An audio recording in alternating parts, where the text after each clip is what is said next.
Hola a todos. Hola Pedro. Hola Pedro. Pedro, hola. Hola, ¿qué tal, Gustavo? ¿Cómo andan? Hola, ¿qué tal?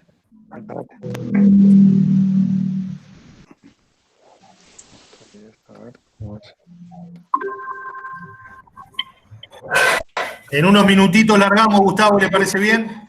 Sí, perfecto, lo digan. Cerramos Gerardo. los micrófonos, Diego. ¿Cuánto Sí, dura? vamos.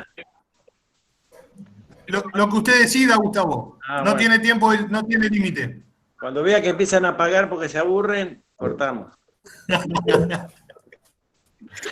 Hola, Ahora, Raúl. Gusto verte. Recién ahora te veo. Hola en Pedro, 2 ¿cómo te minutos va? largamos.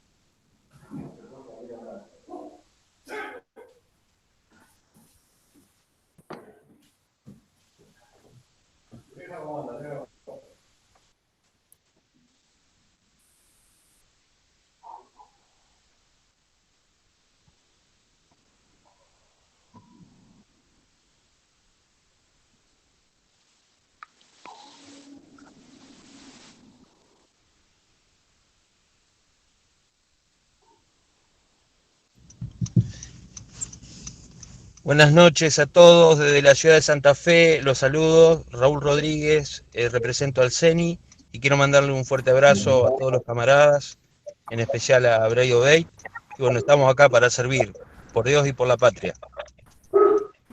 Muchas gracias, bienvenido. Gracias. Buenas tardes.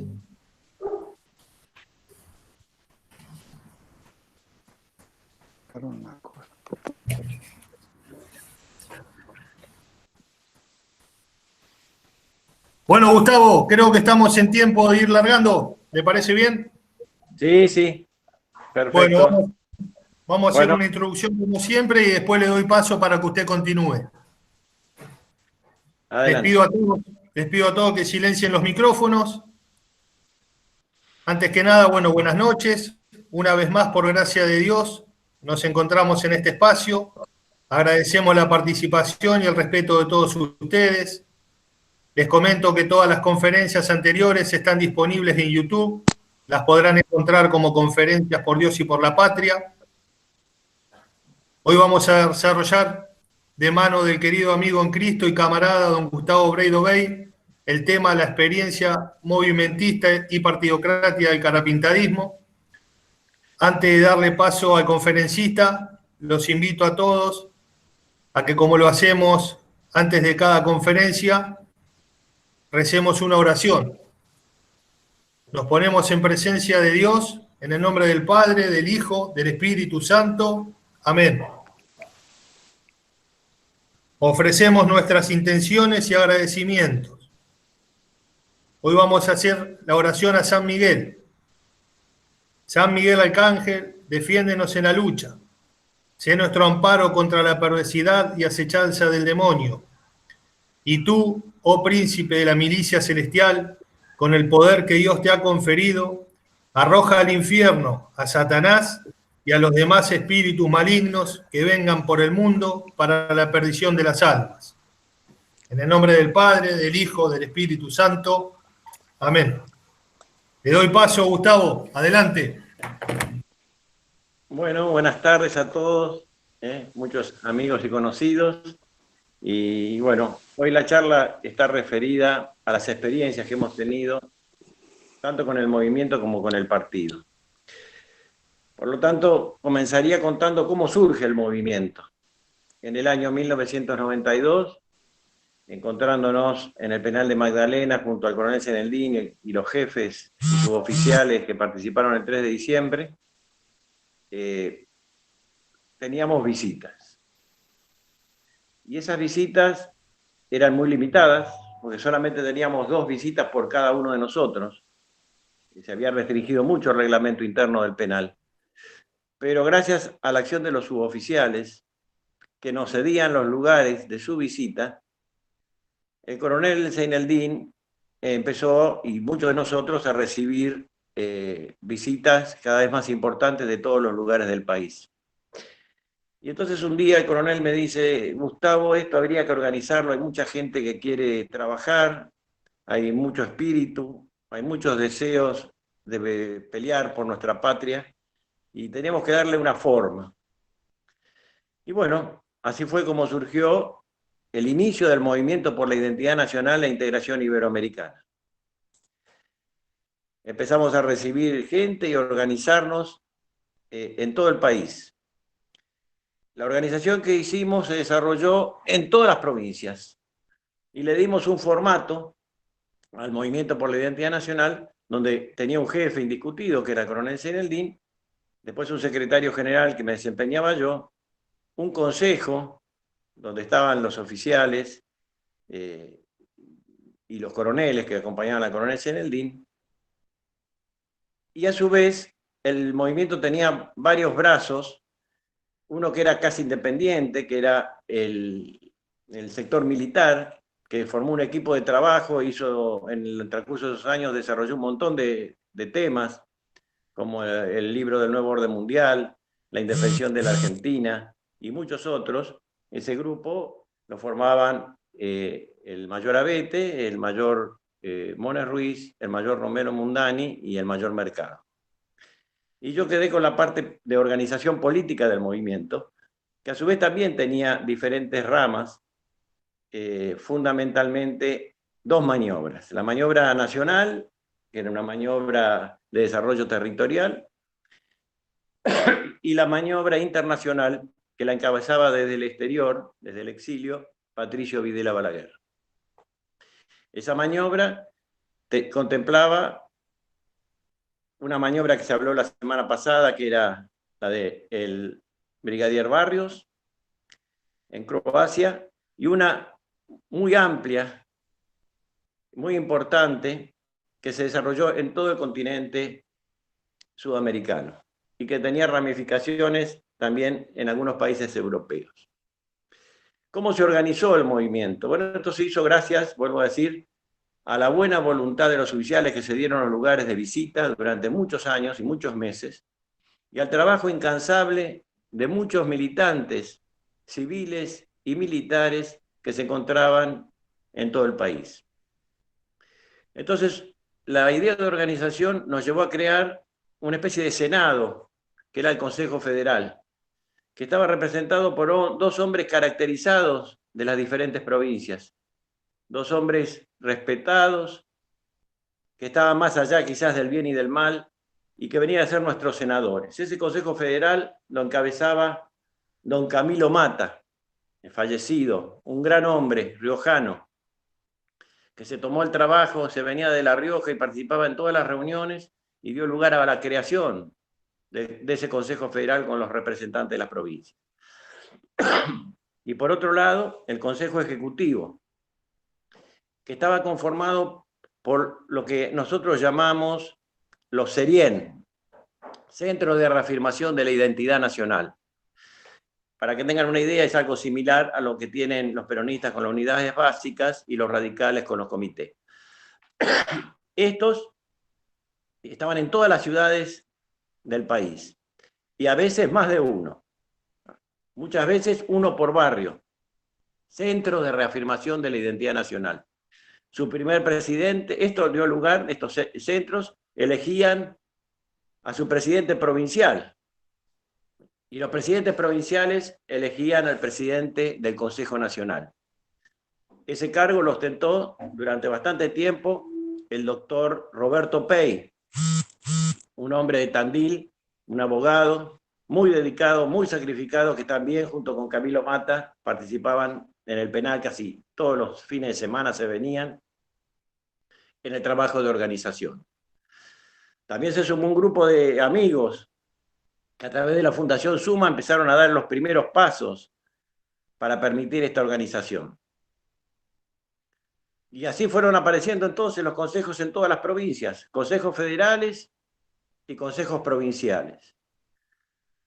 y los centros fundamentalmente, que eran la base más importante, los centros de reafirmación de la identidad nacional, que se abrían en garage, se abrían en casas de familia, no teníamos locales ni plata para locales, la gente ponía lo que tenía a su disposición. Y el movimiento fue creciendo y tuvo su lanzamiento fundamentalmente principal, en un caso atípico, porque sus dos máximas autoridades, que eran el coronel Seinendín y yo como secretario general, estábamos presos, en un lanzamiento que muchos recordarán en Unión y Benevolencia, que realmente fue un acto importantísimo, donde fue grabado el discurso del coronel y el discurso del secretario general. Y ese fue el puntapié oficial inicial del movimiento. Y la otra maniobra, la maniobra internacional, se la debemos a Patricio Videla, que con sus contactos y con muchos amigos en común, nos acercó gente de todos los países latinoamericanos. Y yo quiero nombrar a muchos de ellos: Fernando Quijano, de Colombia; Alejandro Peña, de Venezuela; Gerardo Terán y su señora, de Colombia; Marevilla Carrasco, de México; Lorenzo Carrasco, de México, radicados ahora en Brasil. Y con el apoyo de ellos se logró armar toda una red en el continente que incluía a muchos miembros de las Fuerzas Armadas latinoamericanas. Tengo que decir que esto se pudo lograr gracias a la figura del coronel Seinendín. Sin la figura del coronel esto hubiera sido imposible. El coronel era reconocido no solamente en la República Argentina, sino que era reconocido en casi todo el continente. Cabe recordar que él estuvo destinado en Panamá y que en Panamá desarrolló una importantísima actividad como asesor militar, como agregado militar primero y después como asesor de las fuerzas de defensa panameñas, pero a su vez actuaba sobre otras ciudades, otros países que lo rodeaban. Por lo tanto, era conocido y respetado. Tanto es así que después, en un documento, pidieron por su libertad militares de todos los ejércitos latinoamericanos. Generales, brigadieres y almirantes de casi todos los países de Latinoamérica pidieron por él. Más muchísimas personalidades de la República Argentina encabezadas por el doctor Arturo Frondizi. Esta maniobra tuvo muchísima importancia para nosotros y nos permitió además acercarnos y conocer de cerca diferentes movimientos.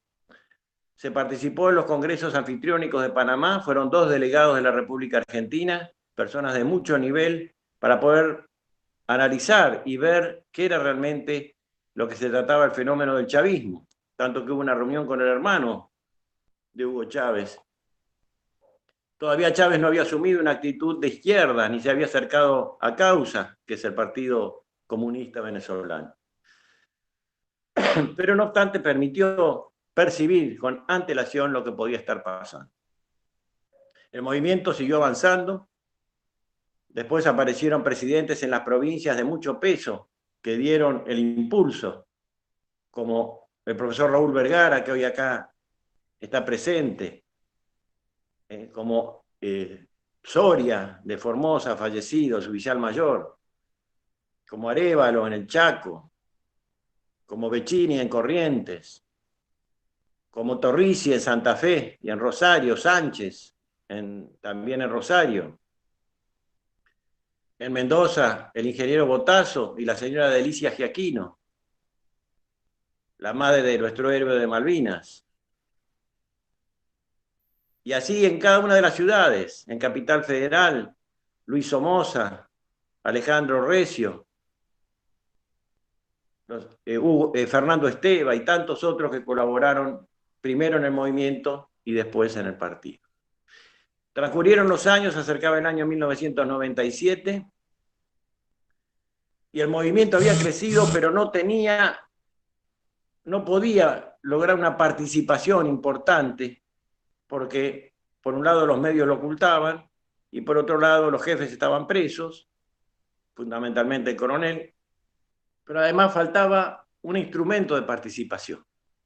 Y es así que un día se presentan en el penal de Magdalena el doctor Francisco Bosch y el señor Enrique Grassi Susini. Lo ven al coronel Seineldín y le plantean la necesidad de crear un instrumento de participación política. El coronel Seineldín les dice que sí, que sigan adelante. Y ahí le hacen un pedido. Yo estaba por salir en libertad, condicional, agosto del 97, si yo podía pasar a participar en el partido. Bueno, el coronel me llamó, me preguntó, y en ese momento él no quería mucho que yo dejara el movimiento, pero bueno, las circunstancias se dieron así, y entonces yo, al salir en libertad, pasé al Partido Popular de la Reconstrucción, que habían creado Enrique Grassi Susini y Francisco Bosch, y me sumé al partido, y ellos me pidieron que lo presidiera, primero en la provincia de Buenos Aires y después a nivel nacional.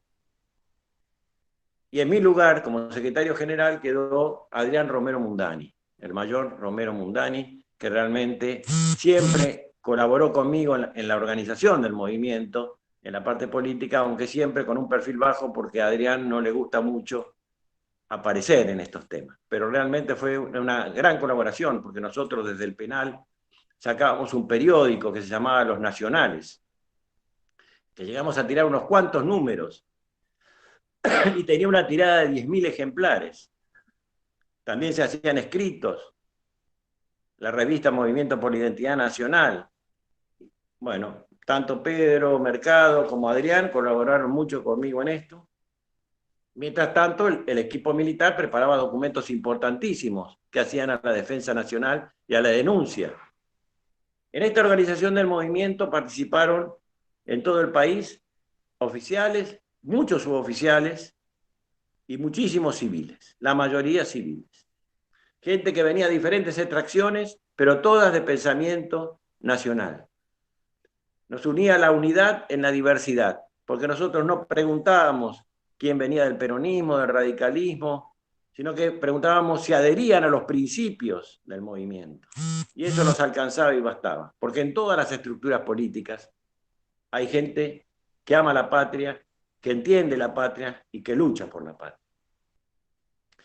Es así entonces que el movimiento sigue su camino bajo la conducción del nuevo secretario general Adrián Romero Mundani, que también entra en contacto con la maniobra internacional en mi reemplazo, con Patricio Videla, que la conducía desde el exterior. Y yo paso en una situación bastante difícil, porque estaba en libertad condicional, a trabajar en el Partido Popular de la Reconstrucción. El partido se inicia en la provincia de Buenos Aires, rápidamente en Capital Federal y Entre Ríos.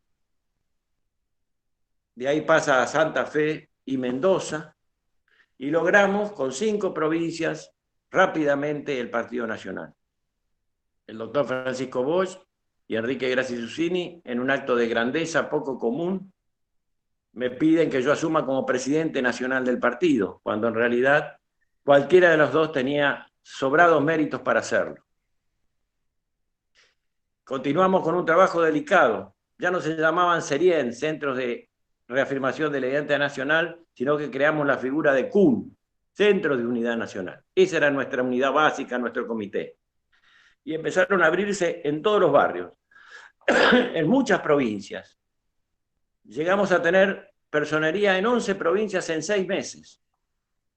Formosa, Chaco, Entre Ríos, Buenos Aires, Santa Fe, Mendoza, Capital, La Pampa, y se me escapa San Luis, y se me escapa alguna más.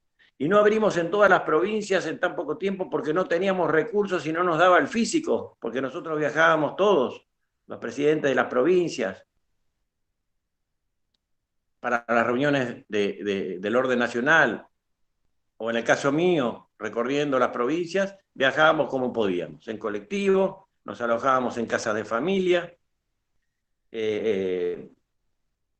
rara vez viajamos en un avión, creo que cuando fuimos a Comodoro Rivadavia, porque era demasiado para ir en auto, pero después siempre fue o en auto o en colectivo. Así fuimos con Francisco Bosch en micro hasta San Luis, viajamos muchas veces en auto a Entre Ríos lo visitamos mucho, La Pampa, Mendoza. De todos lados nos recibían patriotas con los brazos abiertos, dispuestos a darnos lo poco o lo mucho que tenían para que pudiéramos desarrollar el partido. Yo quiero nombrar a algunos amigos que colaboraron en esto, así como nombré en el movimiento a Camilo Mata, a Roberto Pey, a la Fundación Suma en su momento, a Santiago Cail, que nos ayudó, a Gasparola, al sargento Aranda, al sargento Ledesma, que trabajaban incansablemente para ayudarme a mí en el penal a preparar las cosas. Y así también en el partido aparecieron líderes propios, nuevas cabezas, que empezaron a armar las provincias y con muchísimo sacrificio nos permitieron participar en las elecciones presidenciales. Fíjense la importancia que llegó a tener el partido, que en la Argentina había 7 partidos nacionales, todos los demás son frentes. El Partido Justicialista, el Partido Radical, el Partido Comunista, el Movimiento de Integración y Desarrollo, el Partido Demócrata Cristiano y el Partido Popular de la Reconstrucción que nosotros creamos. ¿Qué era importante en el partido? ¿A qué adhería la gente? Cuando uno crea un partido político, fundamentalmente tiene importancia la declaración de principios. ¿Qué es lo que uno dice? ¿Qué le ofrece a la ciudadanía en cuanto a principios? Está la declaración de principios, está la base de acción política, que también le dan un marco a toda la acción de lo que se tiene que hacer, y la Carta Orgánica, que es el marco formal. La Carta Orgánica dice cómo se va a llamar el partido, cómo se van a llamar los centros de unidad o otro nombre. Eso es formal. Pero lo importante es la declaración de principios, que es lo que uno le ofrece a la gente en cuanto a valores, y la base de acción política para ir a algo real, concreto, en las diferentes áreas que hacen el Estado: salud, educación, defensa, seguridad, política exterior, economía, trabajo. Y ahí entonces uno plasma en esas bases de acción política, no temas puntuales, porque un partido no se puede armar sobre un tema, sino una propuesta, porque justamente lo que nosotros planteábamos junto a Francisco Bosch, Enrique Grassi y los presidentes de las provincias, es que nosotros teníamos que presentar un proyecto. Nosotros éramos conscientes que la Argentina no contaba con proyectos y planes. Desde los últimos planes quinquenales, nunca había habido un plan. Por lo tanto, tiene que haber medidas de emergencia, pero deben existir los planes de corto, mediano y largo plazo. Y para eso entonces empezamos a conformar equipos. Y teníamos gente de primerísimo nivel, como el equipo del doctor Andrés en salud, de la Fundación Santiago Carrillo, hombre de muchísimo valor en política exterior, como don Ricardo Paz y el embajador Lupis, hombres de consulta en economía, como Eduardo Conesa y Marcelo Lascano, y muchos otros. En defensa ni hablar, y en seguridad teníamos de sobra y sabíamos. En educación, hombres de nivel de don Ricardo de la Torre y de mi hermano Rafael Breide, reconocidos por su capacidad y su conocimiento. En áreas específicas teníamos especialistas, es decir, preparamos con seriedad. No pensábamos en llegar al poder por el poder mismo. Pensábamos llegar al poder para modificar la realidad, para hacer una Argentina grande. Y ahí hubo 2 personas que tuvieron muchísima importancia en el desarrollo del partido. Por un lado, 3 personas. Raúl Vergara, que me acompañó como vicepresidente del partido y como candidato a vicepresidente de la Nación en la elección que fuimos. José Pose, Pepe Pose, que desde la Secretaría de Interior mantenía un contacto permanente con las provincias, que me organizaba las giras, preparaba todo para que se tuviera éxito. Y el fallecido y muy querido Norberto Narezo, porque es clave el apoderado en un partido. Si el apoderado es un dormido, si el apoderado es un quedado, y más en partidos como el nuestro, que tienen todo en contra, el sistema en contra, los medios de comunicación en contra, la falta de dinero y de apoyo, si no tenés un apoderado que se juegue, no se logra. Y eso lo hizo Norberto Narezo. con su personalidad, con su empatía con la gente y con los juzgados, y así logramos el Partido Nacional. Y además le sumó poner, que siempre nos reímos, recordamos, su camioneta que se llamaba La Naresa, que era una camioneta van con la cual recorríamos todo el país. Fueron muchos años de sacrificio.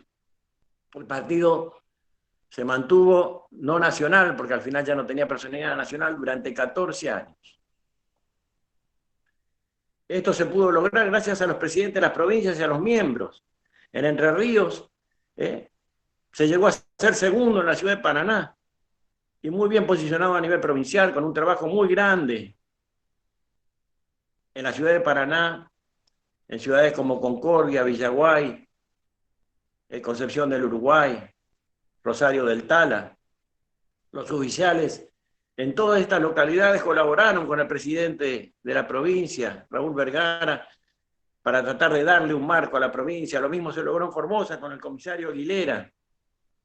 En la primera elección logramos una muy buena elección en La Pampa. Entonces, realmente fue un sacrificio grande, fue un esfuerzo muy grande para la familia nuevamente, porque todos nosotros le tuvimos que dedicar gran parte de nuestro tiempo a todo esto. ¿Qué problemas tuvo el partido? Y esto es un poco la razón de ser de esta charla. Ya vimos el movimiento, y el problema fundamental que tuvo el movimiento es que todo movimiento necesita un brazo de participación. Necesita un brazo de participación. Si no, solamente se queda en una declamación patriótica, en una movilización, en un acto. Pero nosotros queremos cambiar la realidad. Buscamos cambiar la realidad. Y entonces surge el partido. ¿Qué problema tuvo el partido? Primero, somos el enemigo. Por nacionalistas, por católicos, por honestos, somos el enemigo. ¿De quiénes somos los enemigos? De casi todos los políticos. Todas las fuerzas políticas liberales, radicales, peronistas, pseudo peronistas, porque hubo mucha gente de peronismo que se sumó al PPR. Siempre nos consideraron el enemigo. Y utilizaron los medios de comunicación social para lo más grave que se le puede hacer a un partido político. Vuelvo a repetir, éramos uno de los 7 partidos nacionales y estábamos en 11 provincias. Ignorarnos. En la política lo peor que puede pasar no es que te ataquen, no es que te agredan, no es que te insulten, porque eso te da posibilidad de responder. El problema es que te ignoren.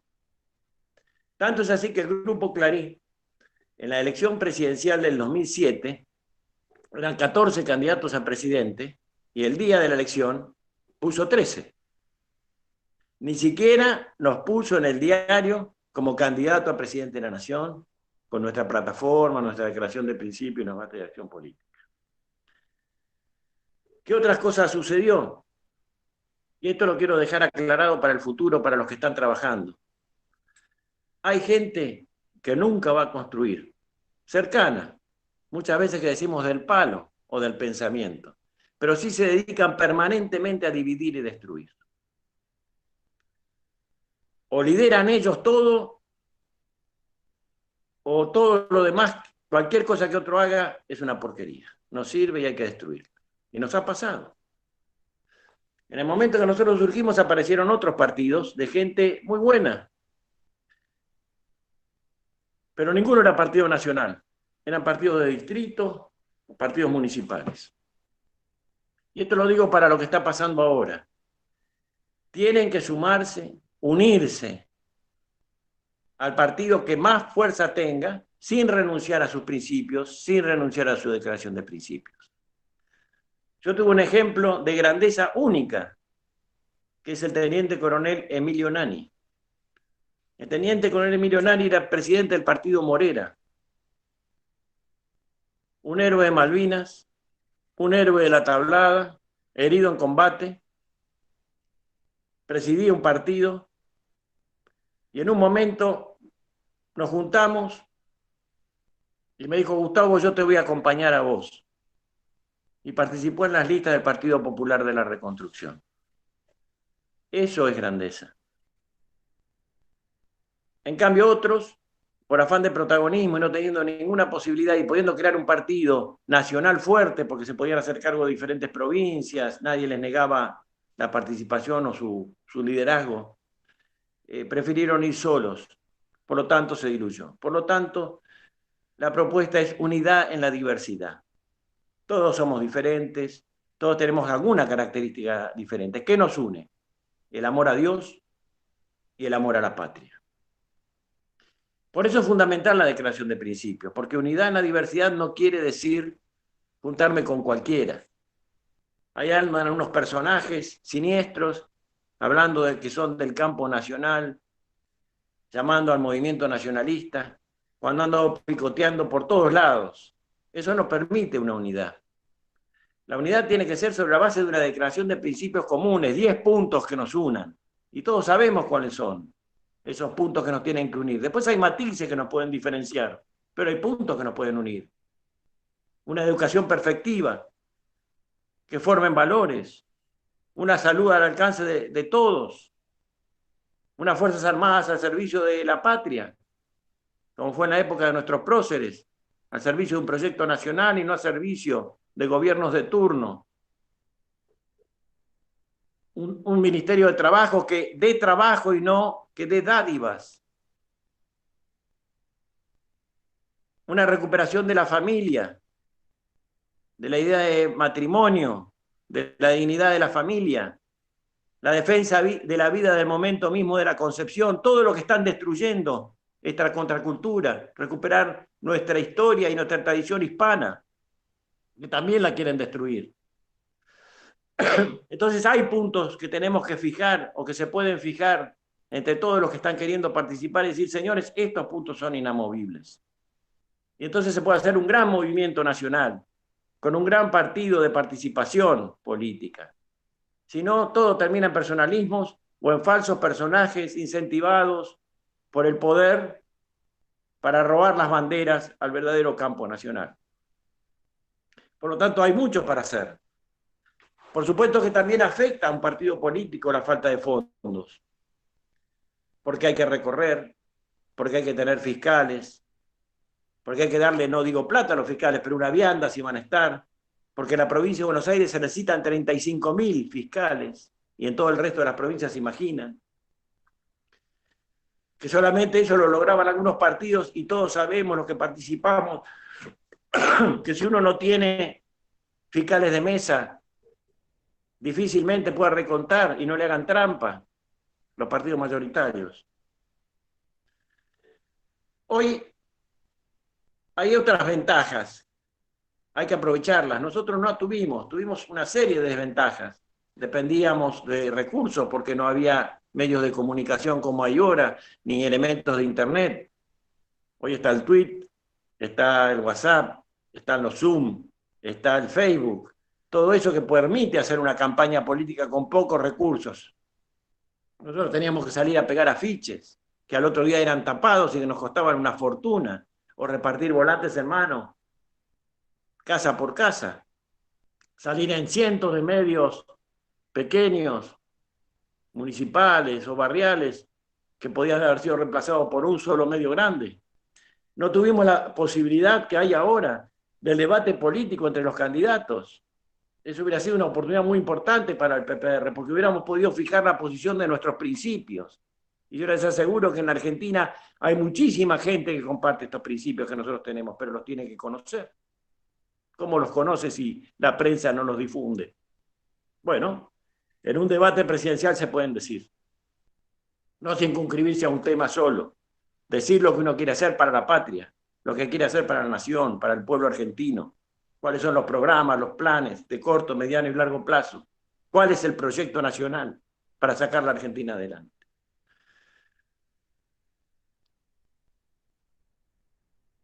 Yo quiero aclarar una cosa porque hemos sido muy atacados por haber participado políticamente por algunos. Todos los que participaron en el PPR y antes en el Movimiento por la Identidad Nacional, éramos conscientes que ni el movimiento ni el partido son un fin en sí mismo. Son instrumentos al servicio de la patria. Instrumentos que son idóneos mientras sirven a su objetivo y que no tienen ninguna importancia cuando dejan de servir a ese objetivo, que vuelvo a repetir, es servir a Dios y a la patria. Y al hablar de la patria también hablamos de la familia y de las instituciones de la República. Pero cuando ese instrumento no es idóneo, no hay que enamorarse del instrumento. Por eso todos me dicen, pero ¿cómo dejaste el partido? ¿Cómo dejaron el movimiento? Porque no eran idóneos ya en ese momento. Porque ninguno de estos son fines en sí mismos. Ni las Fuerzas Armadas, ni las fundaciones, ni los movimientos, ni los partidos son fin en sí mismos. Son instrumentos que sirven a veces y otras veces no. Que no hay que enamorarse, pero tampoco hay que denostarlo porque hay veces que sí sirven para ser usados. Hoy es tiempo de la unidad nacional de los nacionales, de relanzar un gran movimiento nacional en todo el país, de buscar los líderes que salen y surgen espontáneamente. Acá nadie se puede llamar heredero, ni nadie puede llamarse sucesor de nadie. El coronel designó herederos, tanto en lo político como en lo militar, pero ninguno de los dos quisieron asumir esa responsabilidad porque consideramos que no hay herederos, que no se puede crear herederos por designio. Muy agradecidos al coronel Zeneldín, inclusive teniendo grabada el discurso de él, donde hacía la designación, nunca se dio a conocer. Porque los líderes en los momentos de crisis van a surgir. Lo que tiene que haber es un montón de hombres de buena fe, con una firme voluntad de lucha, con un deseo inclaudicable de dejar de lado las apetencias personales, las ambiciones personales, para llevar adelante esta difícil lucha que nos toca en un momento donde la patria peligra más que nunca y que ya estamos viendo síntomas de disolución nacional. Por lo tanto, un poco es esto lo que yo les digo a todos los que me preguntan si apoyan a un partido, a otro partido. Sumen, únanse, exijan a los cabezas que tengan una declaración principio acorde a sus principios. No trancen en eso. Son claros los principios que defendemos. Dios, la patria, la familia, las instituciones de la República, la dignidad del trabajo, el respeto y la solidaridad con el más humilde y el más pobre, que eso se llama caridad y amor al prójimo. Eso es lo que hay que pedir. Y no transar con cualquiera para ser diputado, porque uno puede llegar a diputado. Nosotros podíamos haber llegado a diputado haciendo acuerdos. ¿Para qué? ¿Para cambiar qué? ¿Para ser uno más sentado en el Congreso de la Nación que levanta la mano? Entonces, un poquito este es el mensaje que les queremos dejar o que yo les quiero dejar, pero seguramente lo comparten todos mis compañeros y hermanos de esta lucha. La lucha continúa. La lucha continúa y va a continuar hasta el último suspiro, respiro que tengamos en nuestra vida. Porque vuelvo a repetir, no lo hacemos por nosotros, lo hacemos por Dios, por la patria y también por nuestras familias. Y si no estamos dispuestos a sacrificarnos nuevamente, y si no estamos dispuestos a pelear para que nuestros hijos y nietos tengan un país mejor, entonces todo lo que se hizo hasta ahora no sirve para nada. Este es un poco el mensaje que yo les intento dejar y el pedido que les hago de unidad de todos los nacionales, de todos los grupos, de las organizaciones, de las fundaciones, de los movimientos y partidos, porque lo que se viene es difícil.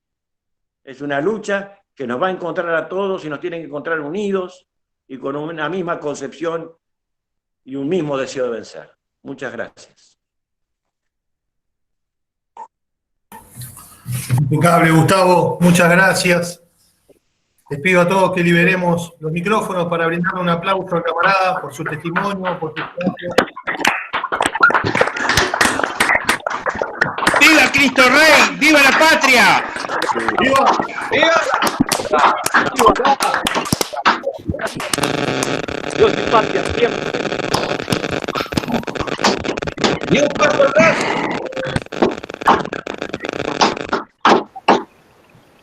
Un abrazo, Gustavo, compatriotas. Bien, Gustavo, José Luis, te mando un abrazo. Bueno, gracias, José Luis. Si quieren hacer alguna pregunta, estoy a disposición. Cristian.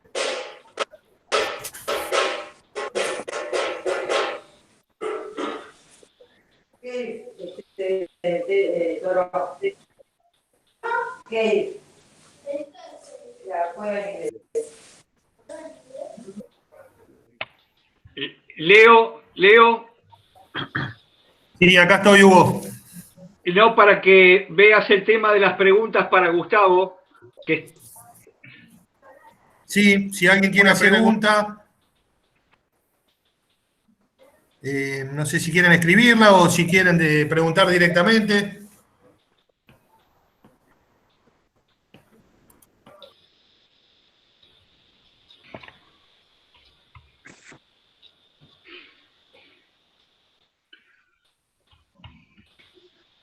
Un saludo y abrazo a Víctor Kopitisque, amigo y camarada. Ah, Víctor, un abrazo. Un fuerte abrazo, Gustavo, desde Uruguay. ¿Quién Bueno, mandó el abrazo que no se identificó?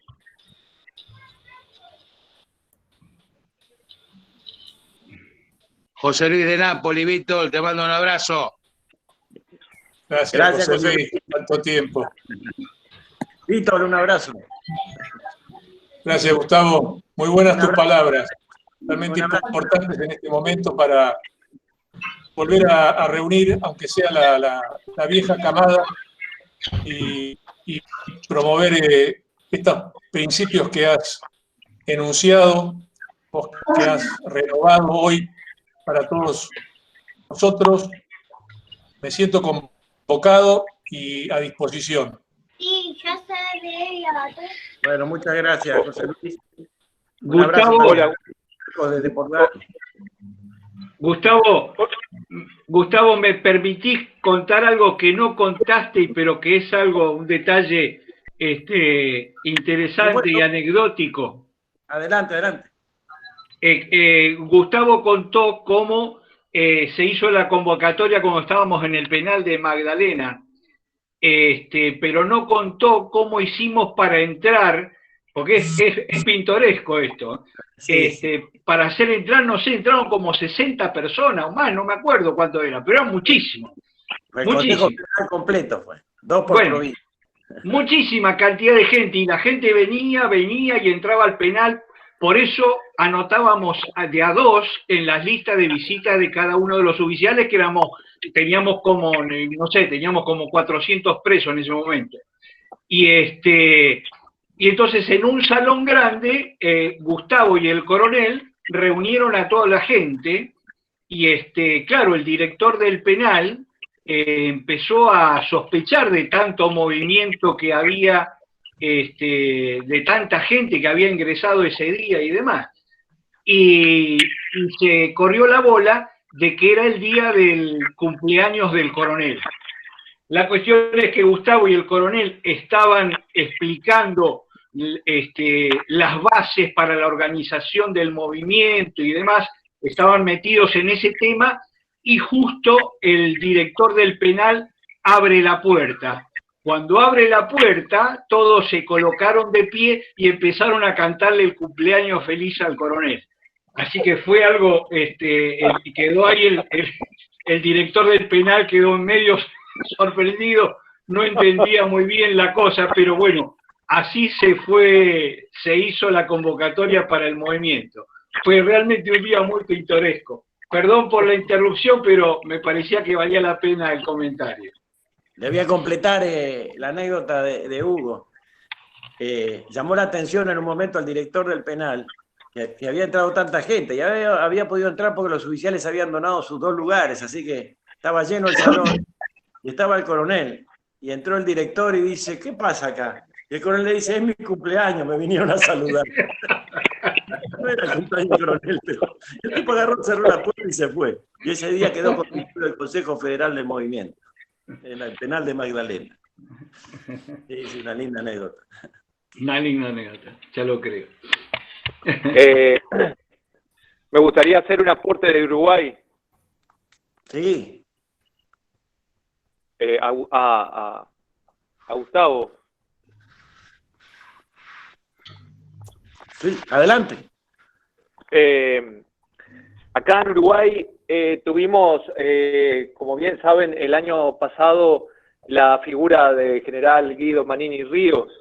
Sí, sí, sí. Y bueno, Guido logró, con la publicidad que se le estaba dando, en el sentido de que salía en los medios como general, logró una jugada muy inteligente poder tener voz y voto para poder llegar a la gente, porque de otra manera, como bien dijo Gustavo, el peor enemigo era el silencio. Entonces lo vivían silenciando en la medida que podían, pero como esos temas eran de castigo para él, él tenía voz. Luego sale a la palestra política y ahí no apareció en ningún medio en ningún medio de comunicación acá en Uruguay, hasta que fue todo un boom y nos sacó a todos los nacionalistas y patriotas y cristianos de los pelos de lo que se venía. Sin la figura de él no hubiera podido salir del Frente Amplio, sin lugar a dudas. Y bueno, cuando escuché a Gustavo decir que no había peor enemigo que ese silencio, bueno, es tal cual. Y lo otro es la unión, y la unión acá en Uruguay, en un club político de general, de Guido Manini, ya ni bien él logró el Senado, la banca y otros senadores como Domenech y sus diputados, en la parte departamental, o sea, lo que vienen a ser las pequeñas provincias acá, los departamentos, ya empezaron los líos internos, los problemas internos de pelearse mezquinamente la gente que se había tirado para diputado, con que se querían tirar para intendente y toda esa mezquindad humana que lamentablemente desintegró a los clubes de cabildo abierto acá en Uruguay. Bueno, quería aportar eso, es algo que está en todos los países y que lamentablemente prima ese egoísmo antes que el interés nacional, que justamente no es un interés nacional espurio, sino que está fundado en Dios, ¿no? La patria sin Dios, ¿qué es? ¿No? Y bueno, eso, muchas gracias por... Gracias, Gonzalo. Sí, la verdad que nos pasa que todo lo tiene mucho que ver con lo que estábamos hablando, pero sí con cómo se maneja el poder mundial. Gustavo, hay una pregunta del Centro de Estudios Nacionalistas. Sí, un minuto. ¿Me escuchás? ¿Me escuchan? Adelante, sí, perdón. Sí, quería dar este ejemplo. Hay dos naciones en el mundo que han asumido actitudes realmente fuertes y nacionales. Una es Polonia y el otro es Hungría. Polonia, el presidente fue inmediatamente que terminó la elección a la iglesia y se arrodilló delante del Santísimo para agradecer. Y el presidente de Hungría, que también es nacionalista, cometió el error de echarlo a Soros, prohibirle la entrada a Hungría. Bueno, acá los órganos liberales y de izquierda las consideran dos dictaduras.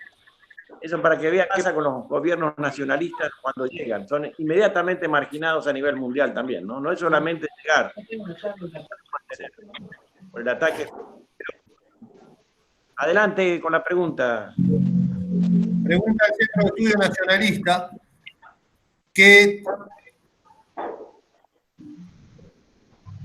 ¿Cómo? ¿Queda todavía una salida dentro del sistema? Preguntan. Salida dentro del sistema político. Miren, la estructura política hay que tenerla, siempre que sea instrumento, vuelvo a repetir. Porque sí, porque permite cierto grado de participación, de movilización dentro de la legalidad. Es un instrumento de organización también, territorial. Y nadie le puede decir nada. El movimiento, el partido con más legalidad, porque están leyes electorales, puede estar tener gente en todo el país, en todos los barrios, en todas las ciudades. Tiene una doble finalidad, no solamente organizarse políticamente, sino organizarse. Para lo que va a venir, además. Bueno. Gustavo, ¿usted nos puede dar una visión o qué opina sobre el Frente NOS? Ahí en el Frente NOS hay mucha gente muy buena. Creo que es una fuerza que está en crecimiento, creo que hay que ver la parte positiva, no hay que dejar de llevar, a veces hay muchas versiones de que se une con este, que se une con el otro, después quedaron desvirtuadas. Sé que hay gente muy valiosa, hay muchos integrantes del PPR dentro del Frente NOS. Lo que hay que hacer, comprender a su conducción, es que no se puede centrar una campaña política en un solo tema o en dos temas. Si es un partido político y de orden nacional, tiene que hablar y tratar todos los temas que hacen a la grandeza de la patria y al bien de nuestro pueblo. Sin olvidarse de Dios, por supuesto, a la cabeza de todo. Pero es una de las fuerzas que hay que seguir de cerca y que puede ser que lleve adelante una alternativa. Porque otro aspecto que hay que tener en cuenta también cuando surgen los partidos es el momento político en que surgen. Nosotros no surgimos en un buen momento político, el PPR. El PPR surgió al final del gobierno, a la mediados del gobierno todavía de Menem, con un Modín que había creado muchísima expectativa en el pueblo argentino y defraudó. Y eso nos provocó mucho daño a nosotros, porque recorríamos el país y preguntábamos, decíamos nuestros principios, decían, el Modín decía lo mismo que ustedes y después se dio vuelta. Y eso nos trajo muchísimas consecuencias en contra. Pero también tienen que estar las condiciones políticas. Si el pueblo cree que está bien, y eso creía con Menem, aunque no era verdad y era un desastre y estaba entregando todo, es difícil que aparezca un partido nacional o nacionalista. Hoy es diferente. Hoy hay posibilidades para una fuerza política importante en el campo nacional. Y se logra buscando dentro de los mismos sectores que comparten el pensamiento. No se puede buscar dentro de sectores que no piensan lo mismo, porque entonces se empieza a ir la gente. Cuando uno crea un partido político, vuelvo a repetir, tiene una declaración de principios. Y la gente que se adhiere y se afilia, que son muchos, 8.000 en la provincia de Buenos Aires, 16.000 con las adhesiones, 8.000 en la capital federal y en cada provincia, adhieren a esa declaración de principios. Si yo después, en pos de unirme con alguno para tener éxito, voy renunciando a mi declaración de principios, traiciono a los que me dieron su afiliación. Por lo tanto, hay que buscar, porque los hay, movimientos municipales, agrupaciones, otros partidos nuevos que están surgiendo, llamar a una reunión y buscar la unidad, aunque haya pequeñas diversidades que no sean de fondo. Así que hay posibilidades, y este es un muy buen momento político para el surgimiento de algo verdadero. Tanto es así que el enemigo ya está queriendo crear algún partido, algún movimiento nacionalista de personajes que no tienen nada que ver con nosotros, ni con el amor a Dios, ni a la patria, que usan a lo mejor nuestro mismo discurso. Ayer y anteayer ya estuvimos apareciendo, propiciado en los medios, que engañan y que han estado como saltimbanques de un partido en otro, al lado, sacándose fotos al lado de Macri, sacándose fotos al lado de Máximo Kirchner años atrás, y ahora aparecen como lo quieren potenciar, porque se dan cuenta que hay un espacio vacío y ellos lo quieren llenar, engañando a la gente. Este es el momento entonces de un gran movimiento nacional y una gran unidad nacional también a nivel de partidos. Creo que es un muy buen momento político porque esto es un desastre. Y ya fueron desastres los liberales o los centro-derechos, como le quieren decir, en el gobierno de Macri. Antes lo fueron con los Kirchner y ahora de nuevo con este Fernández. Por lo tanto, hay para una alternativa diferente. ¿Me permiten? Gustavo, Ángel Javier lo saluda de Munro, de partido de Vicente López. Sí, Heider, ¿cómo ¿Qué estás? posibilidades? ¿Qué tal, Gustavo? Tanto tiempo. ¿Qué posibilidades hay de que usted tenga más participación en las redes sociales? Porque para nosotros sería interesante poder encolumnarnos detrás suyo en las redes, teniendo, no sé, la posibilidad de que semanalmente usted tenga una columna, alguna reflexión. No digo para que le quite mucho tiempo, pero a mí me parecería importante, porque hoy todo pasa por las redes. Sí, en primer lugar, acá está mi señora que me miró raro cuando te escuchó. Vos pensás que yo tuve Semana Santa del 87, Montecaseros en el 88, Villa Martelli en el 88 a fines, el 3 de diciembre del 90, 7 años y medio preso, 14 años con el Partido Popular de la Reconstrucción, adentro de la cárcel con el Miney. Sí, se intenta, yo intento, pero no es fácil. No, yo sé que el sacrificio suyo ha sido enorme y no pretendo otro más, pero creo que sería un aporte sin tanta compromiso quizás, más allá de la reflexión y el análisis político, que a veces, yo particularmente como que me he sentido un poco huérfano de la disolución del PPR y en el pensamiento no, porque el pensamiento después nos encuentra todos unidos, pero en la acción, en la búsqueda de propagar la información, el pensamiento, quizás nos hace falta una persona como usted. Sí, eso se puede hacer. Habría que ver cómo instrumentarlo. Yo no soy muy ducho, apenas estoy aprendiendo con el Facebook algo y el WhatsApp, pero creo que se puede armar algo y bueno, tratar de mantener o volver. Sacamos durante 3 años una revista que se llamaba Políticamente Incorrecto, con muchísimo esfuerzo, donde estaban las mejores plumas del nacionalismo argentino. Escribía Luis María Bandieri, Aníbal D'Angelo Rodríguez, Hugo Esteva, Fernando Esteva, Héctor Simeone, Patricio Videla, cada uno de Gerardo Terán, cada uno en temas específicos de diferentes áreas del pensamiento y bueno, fue un esfuerzo muy grande, llegamos a salir 3 años seguidos, con mucho esfuerzo, pero hay que buscar algún medio, a lo mejor a través de las redes, como decís vos. Claro, quizás hoy con el Facebook, con menor esfuerzo, tendría llegada a mucha más gente. Yo lo podría ayudar, yo no tengo ningún inconveniente en darle una mano en ese sentido. Mirá, está teniendo resultados porque ahora está mi señora recibiendo algunos mensajes que dice que me van a ayudar a hacerlo. Bueno, bienvenido sea. A mí me parece que nos hace falta, nos vendría muy bien. Creo que es momento de que aparezcan jóvenes que se pongan a la cabeza. Yo no nombré, pero una cosa importantísima, tanto del movimiento y después del partido, fue la juventud de nuestro partido. Nuestros jóvenes, que muchos, bueno, fueron creciendo en el transcurso de 14 años, claro. Tuvieron un primer jefe que fue un muchacho muy bueno, que